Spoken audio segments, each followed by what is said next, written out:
მართლაც დიდი მადლობა გულშემატკივარს, ძალიან დიდი მუხტი მოდიოდა, რაც ალბათ ნათლად ჩანდა, რომ ბიჭებსაც გადაედო. ძალიან კარგია, მადლობა კიდევ ერთხელ მათ ამისთვის. ეხლა ჩვენ ამოგებით მართალია ეხლა ეიფორიაში არ უნდა ჩავარდეთ, კარგია.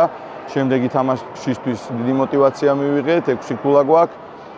სულ რამოდენიმე დღეში მოგეხსენებათ, იცით, რომ ბულგარეთს უკვე გასვლით შეხვედრაში ვეთამაშებით, ასე რომ ეხლა სწორი ანალიზი იყო რაღაც შეცდომები, რაც უკვე მეორე თამაში აუცილებლად უნდა გამოსწორდეს. მადლობა ბიჭებს, კარგი თამაშისთვის და ვფიქრობ, ვიმსახურებთ იმას, რომ 6 ქულა დღესდღეობით გქონდეს საქართველოს ფუტზალის ნაკრებს. საკმაოდ კარგი თამაში გამოვიდა, ბევრი გოლი გავიდა.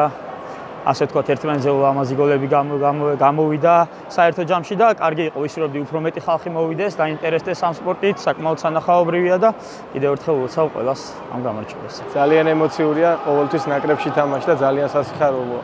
შემდეგ გოლის გატანა არ ვიცი, ძალიან დიდი გრძნობაა და ძალიან ბედნიერი ვარ. ჩემი გოლი და ეხლა უკვე კონცენტრაცია უნდა გავაკეთოთ მომდევნო თამაშზე, რომელიც მალე გველოდება ბულგარეთში და აუცილებლად ვიბრძოლებთ გამარჯვებისთვის კვლავ.